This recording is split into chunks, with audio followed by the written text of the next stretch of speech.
कैसे हैं आप सब। उम्मीद करते हैं बहुत अच्छा होइएगा। आपका एक बार फिर से स्वागत है आपका अपना यूट्यूब चैनल एग्जाम सर्किल पर। आज हम लोग मिले हैं एक बहुत ही बेहतरीन टॉपिक के साथ में, और टॉपिक को आप देख रहे हैं तो इसमें आपको जो है पहले ही दिखाई दे रहा है, पहले स्लाइड पर पटना उच्च न्यायालय का जो है यहाँ पर फोटो लगा हुआ है। इससे आपको समझ में आ गया होगा कि आज के टॉपिक में हम कोई न्यायालय से संबंधित चीज को यहाँ पर रखने वाले हैं।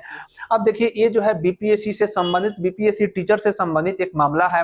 अब क्या है तो आइए इस वीडियो में हम आपको बतलाते हैं कि कैसे जो है बाहरी कैंडिडेट का, जो बिहार के बाहर के हैं उन लोगों का जीत हुआ है, और फिर जो है आगे मामला 24 तारीख तक के लिए रखा गया है। पूरा का पूरा टोटल मामला क्या है इसको हम इस वीडियो में आपको समझाने वाले हैं। तो देखिए, सबसे पहले यहाँ पर आपको दिखाई दे रहा है पटना उच्च न्यायालय का जो है फोटो लगा हुआ है, और लिखा है पहला स्लाइड पर कि बीपीएससी शिक्षक संबंधित केस पर पटना हाई कोर्ट का फैसला और दूसरे राज्य के अभ्यर्थियों की हुई जीत। अब दूसरे राज्य के जो अभ्यर्थी हैं उनका जो है यहाँ पर जीत बतलाया जा रहा है। पटना हाई कोर्ट ने दूसरे राज्य के अभ्यर्थियों के पक्ष में कुछ फैसला सुनाया है। अब क्या है पूरा मामला, अगले पेज पर हम लोग देखते हैं, इसको बेहतर ढंग से जो है समझने का कार्य करते हैं। देखिए, यहाँ पर आप देख पाइएगा, यहाँ पर लिखा हुआ है कि बीपीएससी ने नोटिफिकेशन में क्या लिखा था। अब बीपीएससी जो है अपना एक नोटिफिकेशन जारी किया था टायर 1 के समय में। बीपीएससी टीआरई 1 का जो एग्जाम हुआ था उस समय का यह बात है। और आज अगर अभी आप तैयारी कर रहे हैं बीपीएससी जो 4 आने वाला है, टायर 4 में बैठने के लिए, तो आपके लिए ये वीडियो बहुत ज्यादा उपयोगी हो जाता है। तब जो है इसको आप समझ करके अगर तैयारी करते हैं तब जो है आपका सिलेक्शन पक्का माना जाएगा। ठीक है, तो चलिए हम इसको जो है आपको यहाँ पर बतलाने का कार्य करते हैं।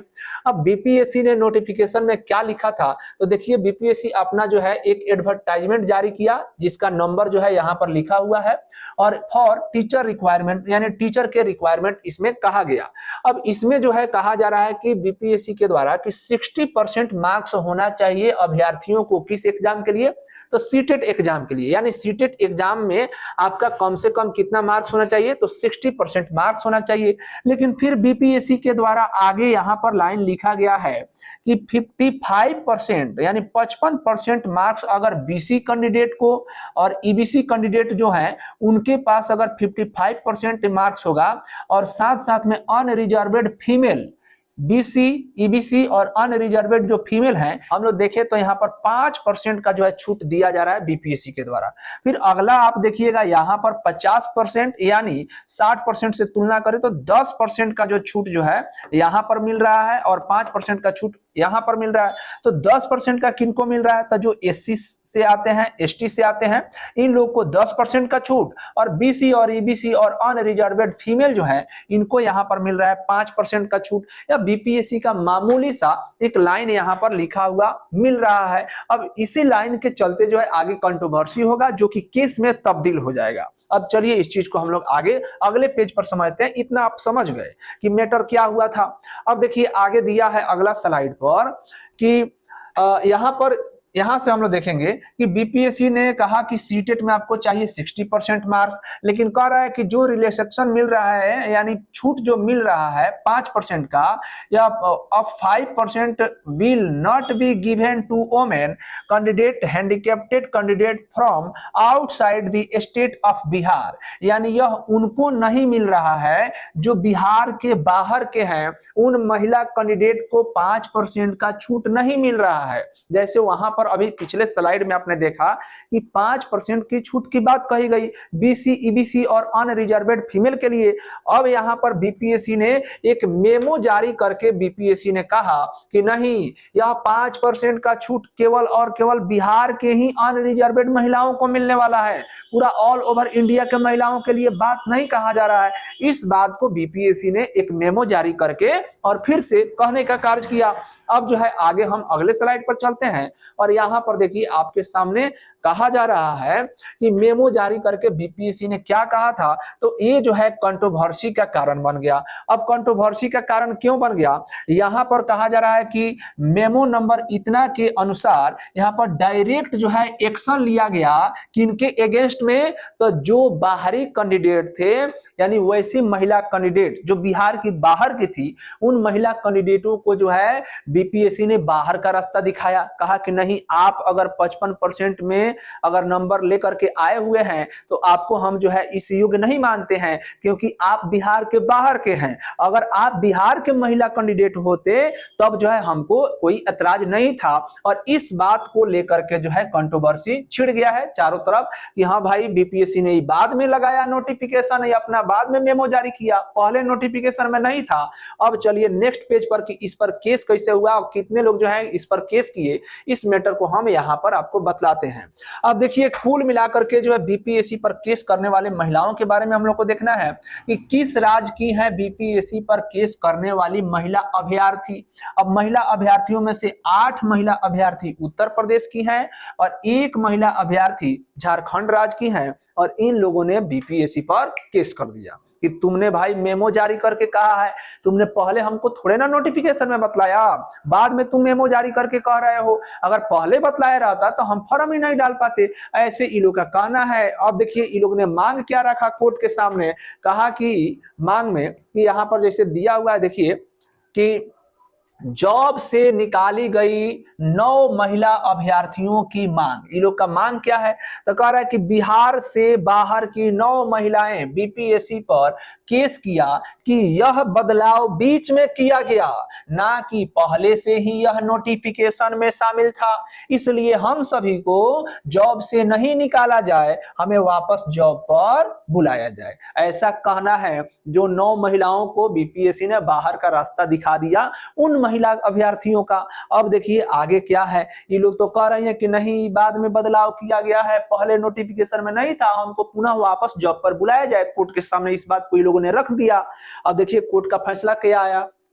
अब यहां पर हम लोग देख रहे हैं कि इनके इस बात को सुनकर कोर्ट ने तत्काल फैसला किया कि अगले फैसले तक, यानी 24/3/2025 तक इन्हें पुनः फुल पेमेंट के साथ जॉब पर वापस बुलाया जाए।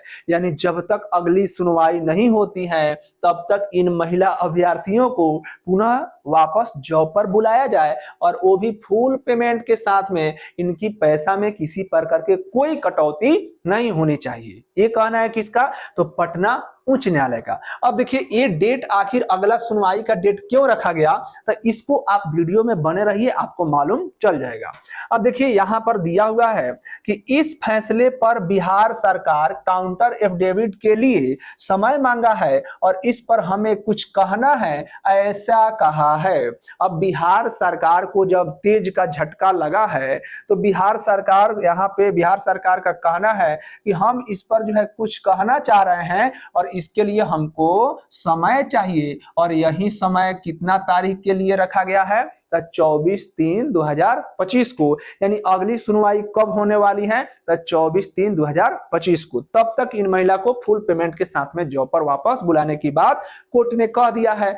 अब आप अपना से विचार कीजिए कि क्या भारत की महिलाओं को कैटेगरी वाइज बांटना, राज्यों में अलग अलग रूप में बांटना, क्या आपकी दृष्टि से सही है? अगर सही है तो फिर कैसे, आप इसको कमेंट में बतलाइए। ये जो भी हुआ ये आपके लिए कैसा लग रहा है, क्या इस पर आप सहमत हैं कि असहमत हैं? असहमत हैं तो क्यों, असहमत हैं तो भी क्यों, इसको आपको बतलाना होगा।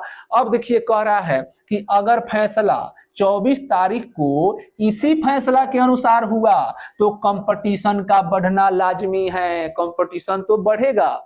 अगर फैसला फिर से 24 तारीख को इसी फैसला के अनुसार हो गया कि नहीं, महिलाओं को जो है आप वर्गीकृत नहीं कर सकते हैं, महिलाओं को आप बांट नहीं सकते हैं। देखिए ये जो सुनवाई प्रक्रिया है तो इसमें बीच में कहा गया कि जो भी सीनियर लोग बैठे हुए थे वहां पर, उन लोगों ने कहा कि नहीं, आप जो है भारत की महिलाओं को कैटेगरी वाइज नहीं बांट सकते हैं। महिलाएं जो है एक लॉट के हैं, लॉट शब्द का प्रयोग किया गया कि महिलाएं जो है एक लॉट के रूप में हैं। और उनको आप डिवाइड नहीं कर सकते हैं। और तब इसी प्रकार से अगर फैसला 24 तारीख को भी आ जाता है, तब जो है महिलाओं के बीच में कंपटीशन बढ़ने लग जाएगा। भारी संख्या में जो है जितने भी अभ्यर्थी हैं उनके बीच में कंपटीशन बढ़ जाएगा, बाहरी कैंडिडेट को लाभ मिलेगा, बिहार की महिलाएं अब उनके बराबर में रह पाएंगी, तो इनको थोड़ा सा अब ज्यादा मेहनत करना पड़ेगा। तो अब यही कहा जा रहा है कि आप कमेंट में बतलाइए कि क्या महिलाओं का वर्गीकरण करना उचित है, अलग अलग राज्यों में उनको बांटना क्या उचित है, कि बिहार के महिलाओं के साथ में नाइंसाफी उचित है। अब यहाँ पर देखिए बिहार के महिलाओं के साथ में नाइंसाफी हो रहा है, तो क्या ये उचित है कि महिलाओं को वर्गीकरण करना उचित है? आपका विचार क्या है? आप अपना विचार को कमेंट में रखिए, हम आपके विचार को सोचेंगे, समझेंगे और उसके ऊपर हम रिप्लाई भी देंगे। ठीक है, तो अभी तक बने रहे और सभी के सभी चीजों को समझ गए, तो इसके लिए बहुत बहुत धन्यवाद आपको। अगर चीजें समझ में आई हैं तो एक लाइक बनता है, एक लाइक कर दीजिए, ताकि हम जो है और मोटिवेट अपने आप को करके अगली बार इसी प्रकार से बढ़िया बढ़िया बेहतरीन बेहतरीन टॉपिकों पर वीडियो बनाते रहें। और ये जो है आप वेट कीजिए अगला 24 तारीख को फिर से नया वीडियो के लिए। ठीक है, धन्यवाद।